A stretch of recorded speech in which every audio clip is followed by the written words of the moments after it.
नमस्कार, स्वागत है आपका हमारे खास कार्यक्रम अटेंशन में। मैं हूं आपके साथ पारुल। महात्मा गांधी के हत्यारे नाथूराम गोडसे को लेकर भाजपा को घेरने वाली कांग्रेस अब खुद इस मुद्दे पर घिरती हुई दिखाई दे रही है, क्योंकि गोडसे का मंदिर बनाने की मांग करने वाले एक गोडसे भक्त के लिए कांग्रेस ने अपनी बाहें खोल दी हैं। जो कांग्रेस भोपाल सांसद साध्वी प्रज्ञा द्वारा गोडसे को देशभक्त बताए जाने पर बीजेपी पर हमलावर थी, उसने खुद एक गोडसे भक्त को पार्टी में स्वागत करके बुला लिया है। मध्य प्रदेश कांग्रेस ने बुधवार को गोडसे भक्त बाबूलाल चौरसिया को पार्टी में शामिल कर लिया। खुद पूर्व मुख्यमंत्री और कांग्रेस के नाथ ने बाबूलाल को कांग्रेस की सदस्यता दिलाई और स्वागत भी किया। बाबूलाल चौरसिया पहले भी कांग्रेसी थे। बीते चुनाव में टिकट नहीं मिलने पर उन्होंने बगावत कर हिंदू महासभा से पार्षद का चुनाव लड़ा था। ये वही बाबूलाल चौरसिया हैं जो 15 नवंबर 2017 को ग्वालियर में राष्ट्रपिता महात्मा गांधी की हत्या के लिए चर्चित नाथूराम गोडसे के मंदिर बनाए जाने पर महासभा के नेताओं के साथ खड़े दिखाई दिए थे। उन्होंने गोडसे की पूजा अर्चना की और अभिषेक किया था, लेकिन अब कांग्रेस में वापसी करते ही वो गांधी विचारधारा की बात करने लगे हैं और आरोप लगा रहे हैं कि हिंदू महासभा ने मुझे धोखे में रखकर गोडसे की पूजा कराई थी। जैसे आपने देखा जब गौडसे जी की मूर्ति उन्होंने वहाँ पर स्थापित कर दी थी हिंदू महासभा कार्यालय में। मुझे जानकारी बिल्कुल नहीं थी साहब, मैं इससे अनभिज्ञ था। तो जीना चढ़ करके और इन्होंने जो है मतलब सब जितनी तस्वीरें थी महान पुरुषों की, तो उनकी तरफ जो है मतलब नमन करके फिर उन्होंने गौडसे साहब की तरफ जो है इशारा कर दिया। तो मैंने जो है वो जल था जो है डाला जो है, लेकिन मेरे को बाद में ध्यान आया, किसी ने कहा गौडसे साहब का जिंदाबाद के जैसे कोई नारे लगाए ना साहब ने। मैंने कहा ये आपने मेरे साथ दगा किया, मेरी भावना नहीं, मेरे दिल नहीं बोलता, आपने मेरे साथ ठीक नहीं किया। ये बात सही है कि मैं तुम्हारे साथ हिंदू महासभा में आया और पार्षद के चुनाव लड़ा और जीता मैं, लेकिन आपने ठीक नहीं किया। मेरी आत्मा जब गवाह रंगती है, आप मेरे साथ षड्यंत्र क्यों रखते हो? आप मैं था ही तो पहले कांग्रेस में ही था ना, जन्मजात से कांग्रेस में था। विचारधारा का तो कोई मतलब मुझे ये नहीं मालूम था कि इनकी विचारधारा इस तरह की है। तो सुना आपने, हिंदू महासभा से पार्षद का चुनाव जीतने वाले बाबूलाल तब कहते थे कि वो हमेशा हिंदू महासभा के हैं और रहेंगे, लेकिन अब कांग्रेस में आते ही हिंदू महासभा उनके लिए धोखेबाज बन गई। खैर, कांग्रेस में वापसी के बाद भले ही बाबूलाल चौरसिया के सुर बदल गए हों, लेकिन हमेशा महात्मा गांधी की विचारधारा की बात करने वाली कांग्रेस पर बीजेपी जरूर हमलावर हो गई है। मंत्री सारंग ने कहा, गांधी टोपी पहनकर गांधी को मानने वाले कांग्रेसियों के सिद्धांत अब कहां गए? इन्हें इसका स्पष्टीकरण देना चाहिए। वहीं मंत्री नरोत्तम मिश्रा ने भी तंज कसते हुए कहा कि गोडसे का पुजारी और कांग्रेस की सवारी। हम पर अभी तक इल्जाम लगाने वाले और गांधी टोपी पहनकर गांधी जी के नाम को उपयोग करते हुए अपनी राजनीतिक उल्लू को सीधा करने वाले कांग्रेसियों को अब क्या हो गया? गांधी जी को भूल गए? गांधी जी के नाम पर अभी तक राजनीति करने वाले कांग्रेस के नेताओं को इसका स्पष्टीकरण देना पड़ेगा। दरअसल इससे कांग्रेस का दोहरा चरित्र समझ में आता है। इनके लिए गांधी के नाम पर इंदिरा गांधी, राहुल गांधी, राजीव गांधी, जो सो कॉल्ड गांधी हैं, तथाकथित गांधी हैं, वो ही हैं। बाकी जो राष्ट्रपिता गांधी हैं वो इनके लिए सिर्फ वोटों तक ही सीमित है। गांधी के हत्यारे नाथूराम गोडसे को लेकर भाजपा को घेरने वाली कांग्रेस अब खुद बैकफुट पर आ गई है। उसके नेता अब महात्मा गांधी और कांग्रेस के मूल विचारों की दुहाई देते नजर आ रहे हैं। स्पष्ट है, महात्मा गांधी के विचारों की पार्टी कांग्रेस पार्टी है और महात्मा गांधी के मूल विचार और कांग्रेस पार्टी के जो मूल विचार है वो लोगों को माफ करने के विचार है। ये पार्टी वो राहुल गांधी की पार्टी है जिसने अपने पिता के हत्यारों तक को माफ कर दिया। और अगर लोगों को सुधारना कि कैसे गोडसेवादी गलत नीतियों से अलग करके लोगों को महात्मा गांधी के विचारों से जोड़ना, यही कांग्रेस पार्टी का मूल है। इस देश से नफरत, घृणा, उसको खत्म करने का काम कांग्रेस पार्टी हमेशा करती रहेगी। तो नगरीय निकाय चुनाव से पहले सिंधिया के गढ़ में सेंध लगाने की यह कोशिश कांग्रेस को महंगी पड़ती नजर आ रही है। गोडसे भक्त पर अपना हाथ रखकर कांग्रेस ने खुद के पैर पर कुल्हाड़ी मारने जैसा काम किया है। अब ऐसे में कांग्रेस गोडसे भक्त को गांधी की विचारधारा से कैसे जोड़ पाएगी, ये अपने आप में बड़ा सवाल है। और चलिए आज हम इसी मुद्दे पर चर्चा करने की कोशिश करेंगे। अटेंशन में हमारे साथ हमारे सहयोगी लोग मौजूद हैं, हमारे वरिष्ठ सहयोगी मौजूद हैं। रत्नाकर त्रिपाठी जी हमारे न्यूज़ हेड हमारे साथ जुड़े हुए हैं और ब्रजेश चौकसे जी हमारे ब्यूरो हेड हैं हमारे साथ जुड़े हुए हैं। सबसे पहले रत्नाकर सर, मैं आप ही से इस कार्यक्रम को आगे लेकर जाना चाहूँगी। ये जो चीज़ें निकल कर सामने आ रही हैं अभी इस सिनेरियो में, जब हमने 28 उपचुनाव में कांग्रेस की बुरी हालत देखी, उसके बाद 15 महीने की सरकार जिसमें डामाडोल सिचुएशन थी कि कब क्या हो जाए, ये खुद कांग्रेस के नेता भी मानते थे और बीजेपी तो वैसे भी टांग खींचती रहती थी।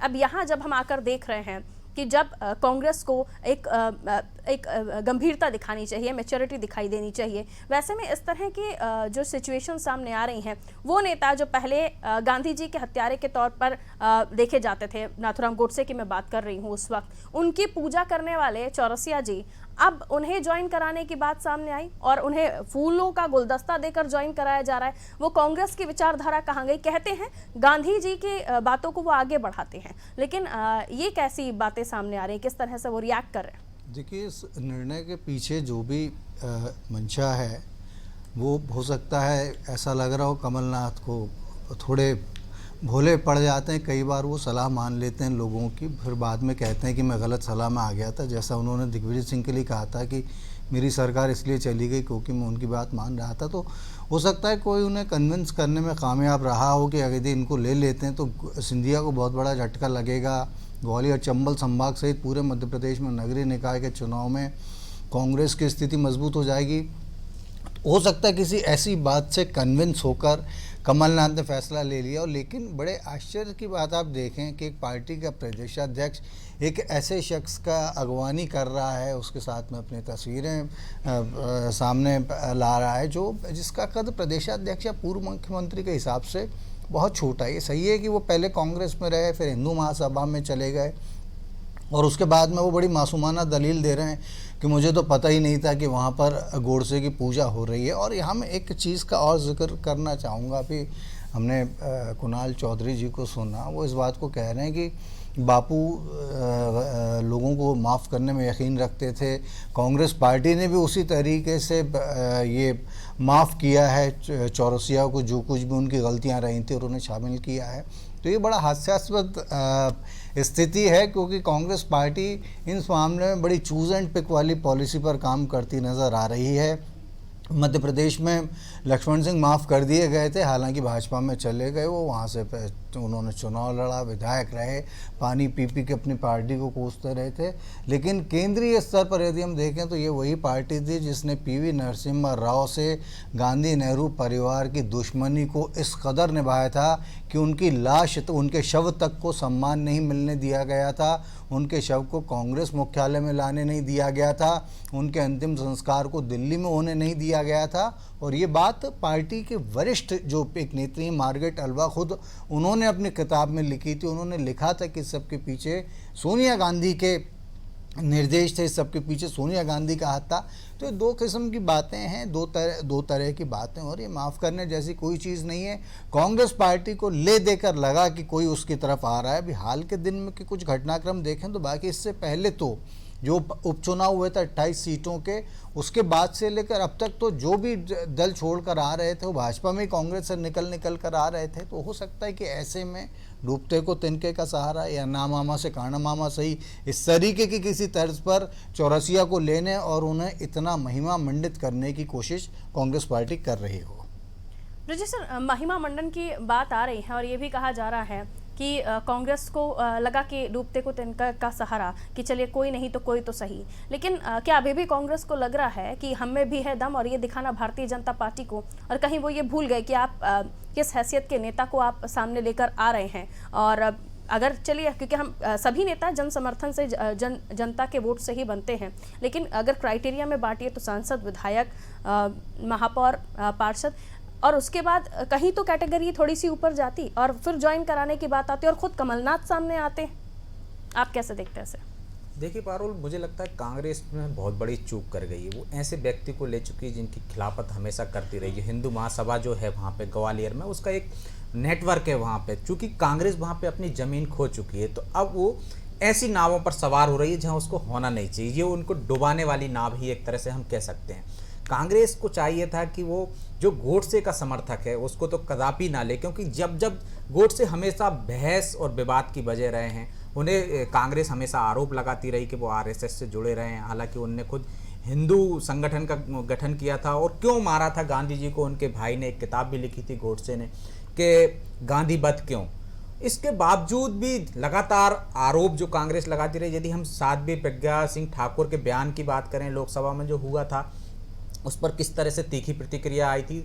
मध्य प्रदेश में दिग्विजय सिंह ने कहा था कि ये राष्ट्रद्रोह है, यदि गोडसे की कोई तारीफ कर रहा है उसको राष्ट्रभक्त बता रहा है तो ये राष्ट्रद्रोह। मोदी तक ने इस पर कहा था कि माफ़ी मांग ली थी, हालांकि प्रज्ञा सिंह ठाकुर ने, मोदी जी ने कहा था कि मैं उन्हें इसके बावजूद कभी माफ़ नहीं करूँगा। सुरजेवाला जो है इनके प्रवक्ता थे, उन्होंने भी तीखी प्रतिक्रिया दी थी। यहाँ तक कि गोविंद सिंह का एक बयान था कि जब इनकी जयंती और पुण्यतिथि मनाई जाती है ग्वालियर में, तो उन्होंने कहा था कि जब जब आरएसएस की या उसकी विचारधारा की भाजपा की सरकार आती है तो ऐसे हत्यारों को महिमा मंडित किया जाता है।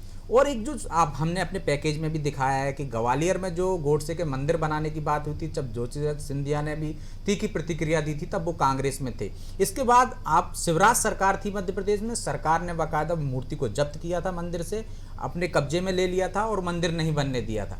तो ये गोडसे हमेशा विवाद का कारण रहा। कांग्रेस का हमेशा इसको लेकर आरएसएस पर निशाना साधते रहे हैं। तो मुझे लगता है कि यहाँ पे नाथ थोड़ी चूक कर गए हैं। वो जिस विचारधारा से काम करते हैं, जिस विचारधारा में हैं वो, और जिसको लेकर हमेशा आरएसएस बचाव में आती है या भाजपा बचाव में आती है गांधी जी को लेकर, वो अब एक बार फिर आक्रामक हो गई है यहाँ पे उनके इस कदम से।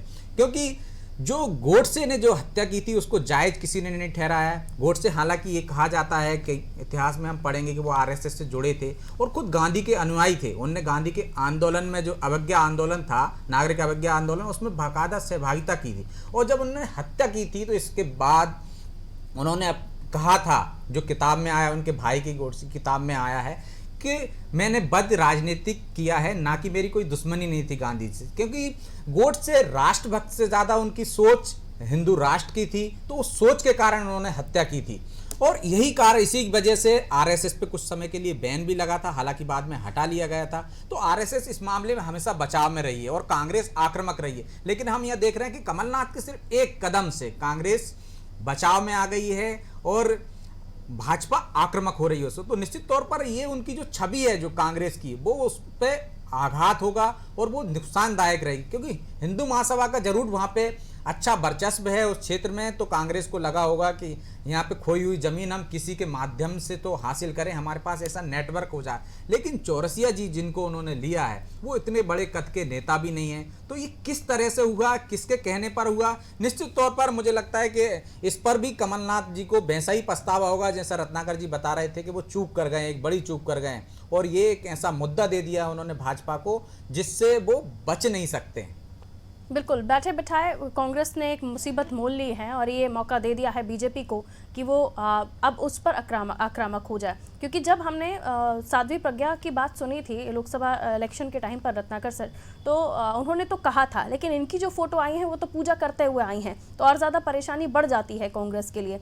और अब इस बात के साथ भी मैं आपसे ये समझने की कोशिश करूँ कि कांग्रेस और बीजेपी में जो नियुक्तियों की पॉलिसी होती है, संगठनात्मक जो पार्टियाँ कही जाती हैं, उनमें बहुत सारे सिमिलर चीज़ें नहीं होती हैं। खासतौर पर जब कांग्रेस और बीजेपी की बात की जाए तो इनकी सिमिलैरिटीज़ तो कहीं से कहीं तक नज़र नहीं आती हैं। और फिर जब डिसिप्लिन की बात की जाए तो वो हम सभी जानते हैं कि बीजेपी में ज़्यादा दिखाई देता है, फिर चाहे टिकट बांटने की बात हो या नियुक्तियाँ करने की बात हो। जी हाँ पारुल, आप अगर हम थोड़ा गौर से देखें तो साफ समझ में आता है कि जो संगठनात्मक ढांचा और जो संगठनात्मक अनुशासन का मामला है उसमें कांग्रेस और भाजपा के बीच में ज़मीन आसमान का फ़र्क है। यदि कांग्रेस में संगठन से जुड़ी गतिविधियों को कमलनाथ ने अपने जो भी पार्टी है उसके जो शीर्ष नेतृत्व है उसको यदि विश्वास में रखते हुए फैसला किया होता तो बिल्कुल भी संभव नहीं था कि आला कमान उनको इस बात की इजाज़त देता कि इस एक व्यक्ति को अपनी पार्टी में ले लिया जाए। यहाँ तक कि यदि कमलनाथ ने, मुझे लगता है कि दिग्विजय सिंह से ही मशवरा कर लिया होता तो शायद वो भी ये सलाह देते कि आप ये गलती बिल्कुल ना करें। लेकिन ये एक निर्णय बताता है कि कांग्रेस में किस तरीके से कई फैसले संगठनात्मक जो भी मर्यादाएं हैं, जो प्रोटोकॉल्स हैं उनका, और या जो प्रक्रियाएं हैं घोषित अघोषित दोनों किस्म की, उनको फॉलो किए बगैर ले लिए जाते हैं। दूसरी तरफ अगर इसके बरअक्सम भारतीय जनता पार्टी को देखते हैं, आप देखिए कल ही इस बात की चर्चा चल रही थी कि गौरीशंकर शेजवार को पार्टी से निष्कासित किया जा सकता है। एक इम्पॉर्टेंट चेहरा, पार्टी का बड़ा चेहरा, मंत्री रहे वहाँ पर भारतीय जनता पार्टी की सरकार में। लेकिन जब ये बात आई कि पार्टी के अनुशासन को तोड़ रहे हैं वो, पहले उन्हें विधानसभा चुनाव के समय, उपचुनाव के समय यहाँ बुलाकर ताकीद की गई थी कि वो और उनका बेटा मुदित शेजवार डॉक्टर प्रभुराम चौधरी के खिलाफ काम न करें।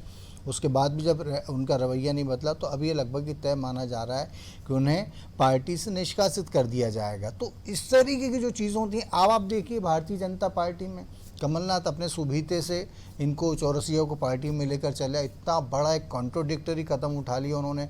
दिग्विजय सिंह के भाई पार्टी छोड़कर बीजेपी में चले गए, एक दिन राहुल गांधी भोपाल आते हैं, दिग्विजय सिंह उनसे भाई की मुलाकात करवाते हैं, उनके भाई की एंट्री हो जाती है।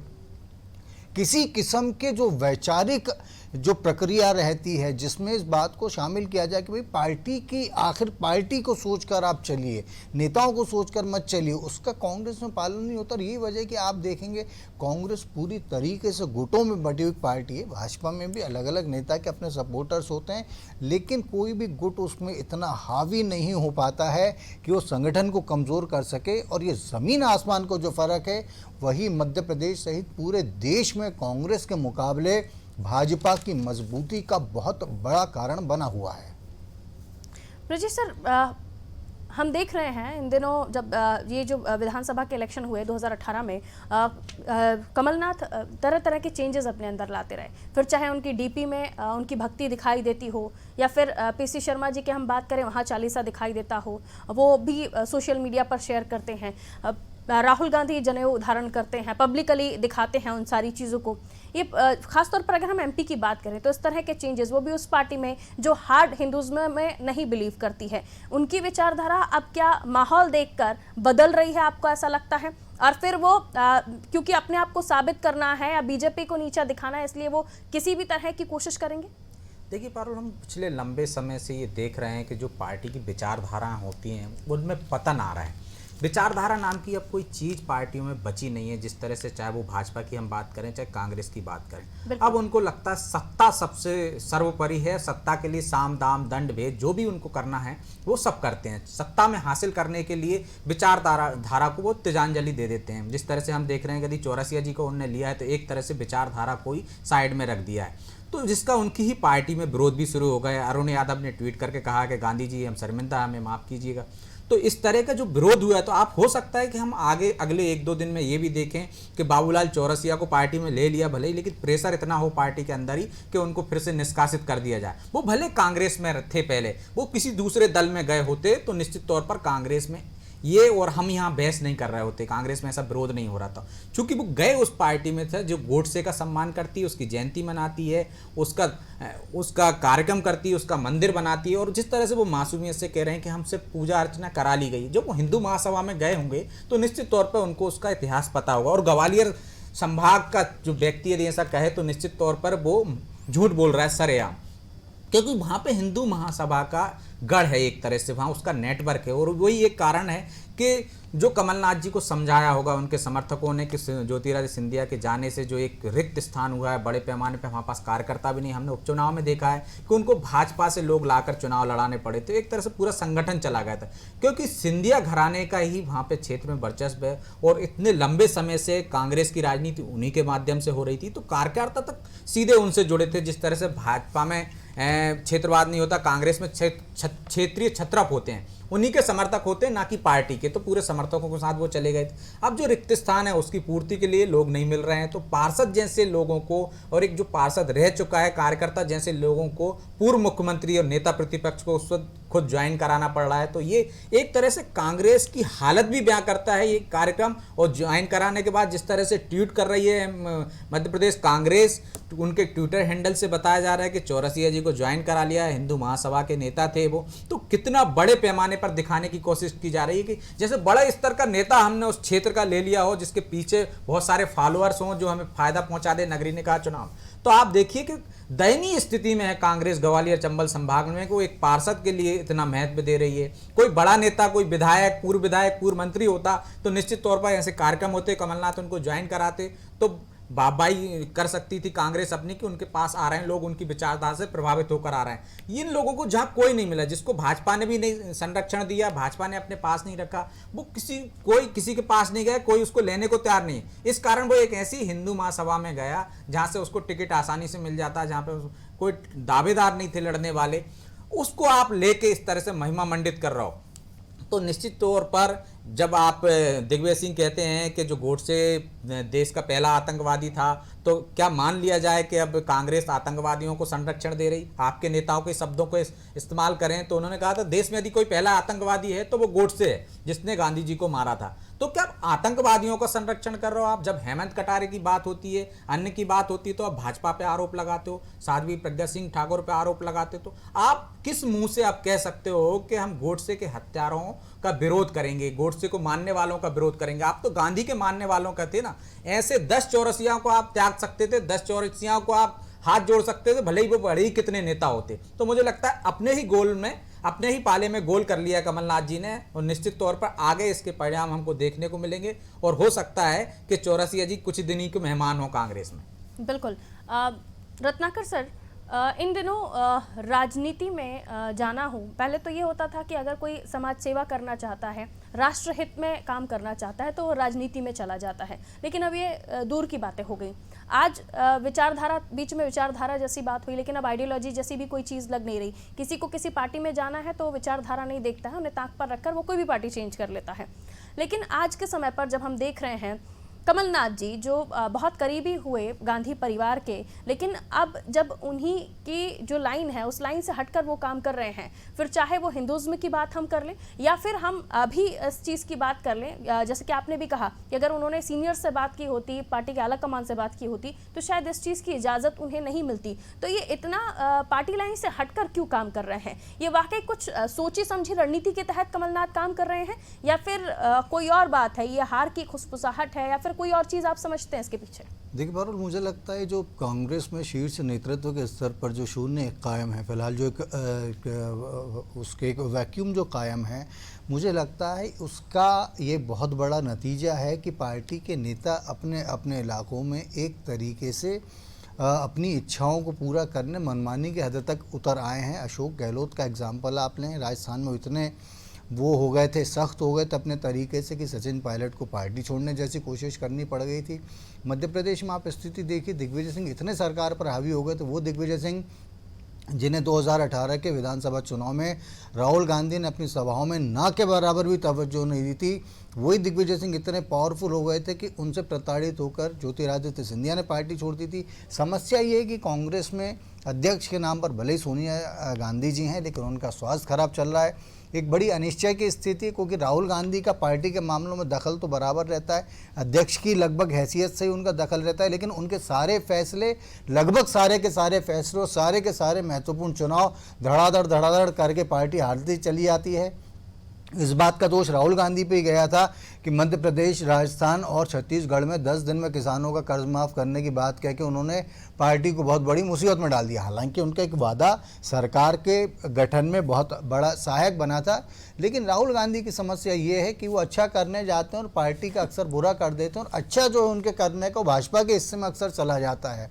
तो जहाँ जिस पार्टी में नेतृत्व के स्तर पर इस किस्म की स्थिति बनी हो, बड़ा विरोधाभास बना हुआ, विचित्र स्थिति बनी हुई हो, वहाँ आपको कमलनाथ का हिंदुइज्म की तरफ जाना, वो भी सॉफ्ट हिंदुइज्म से 2 कदम आगे, खुद को हनुमान भक्त साबित करना, या वहाँ पर इमरती देवी को लेकर दिए गए अपने बयान पर राहुल गांधी की नाराज़गी के बावजूद उनका माफ़ी न मांगना, और या फिर अभी हम अगर इसकी चौरसिया महाशय की बात कर लें तो सारा का सारे दिखाता है कि ऊपर से कंट्रोल पूरी तरीके से इस पार्टी में ख़त्म है, और उसके चलते ही नेता अपनी मर्जी के हिसाब से कदम उठा रहे हैं। और यदि एक कोई बहुत ठोस नीति सेंट्रल लेवल से कांग्रेस नहीं लेती है, जैसा कि शीला दीक्षित ने खुल के कहा था कि राहुल गांधी को मैच्योरिटी दिखानी चाहिए, और उन्हें ज़्यादा से ज़्यादा समय कांग्रेस ऑफिस में देना चाहिए। तो शीला दीक्षित की उल्टी गिनती पार्टी में शुरू हो गई थी। तो पार्टी जब तक ये छोड़कर एक बहुत ही निरपेक्ष तरीके से अपने नेतृत्व को लेकर विचार नहीं करेगी, नेतृत्व की शक्तियों का इस्तेमाल नहीं करेगी, तब तक के लिए आपको इस तरीके के एपिसोड मध्य प्रदेश सहित अन्य राज्यों में भी दिखते रहेंगे। बिल्कुल, बहुत बहुत शुक्रिया आप दोनों का हमारे साथ इस चर्चा में जुड़ने के लिए। तो वक्त है, अगर संभल जाए तो अच्छी बात है, वरना आगे तो ऊपर वाला ही मालिक है। क्योंकि अगर हम कांग्रेस की बात कर रहे हैं और जिस तरह से हमारे वरिष्ठ सहयोगी ने हमें बताया कि अभी भी अगर कांग्रेस के जो सीनियर पॉलिटिशियंस है, सीनियर नेता हैं, आला कमान है, उन्होंने किसी तरह का प्रेशर नहीं डाला है, हस्तक्षेप नहीं किया किसी भी चीज़ में। हम देखते हैं बीजेपी में चाहे छोटी से छोटी चीज़ हो, संगठन की बात हो तो वी.डी. शर्मा साहब, सीएम शिवराज सिंह चौहान साहब या संगठन की महत्वपूर्ण भूमिका होती है। लेकिन इधर हम कांग्रेस की बात करें तो कांग्रेस में इन दिनों जो कुछ भी हो रहा है, खासतौर पर जो कमलनाथ कर रहे हैं वो पार्टी लाइन से इतर कर रहे हैं। फिर चाहे वो हनुमान भक्त कहना हो या फिर बाबूलाल चौरसिया की नियुक्ति, जिसे बार बार ये कहते रहे कि बाबूलाल चौरसिया को लेकर मैं अगर बात कर रही हूँ कि बाबूलाल चौरसिया हिंदू महासभा में थे तो इन्होंने नाथुराम गोडसे की पूजा की थी, जिससे कांग्रेस आतंकवादी कहती है। आप क्या उसी व्यक्ति को पूजने वाले को पार्टी अपनी साथ शामिल कर रही है, तो इसे क्या कहा जाए? स्पष्टीकरण मांगा है बीजेपी ने, तमाम सवाल, लेकिन देखते हैं अब कांग्रेस इस मामले में आगे क्या करती है। क्या वाकई बैकफुट पर आएगी कांग्रेस? बाबूलाल चौरसिया की नियुक्ति रद्द होगी, खत्म होगी, उन्हें फिर से बाहर का रास्ता दिखाया जाएगा, या फिर अड़ी रहेगी कांग्रेस जैसे पहले आइटम वाले मामले में कमलनाथ अड़े रहे थे? फिलहाल मुझे दीजिए इजाजत, आप देखते रहिए अनादि टीवी। नमस्कार।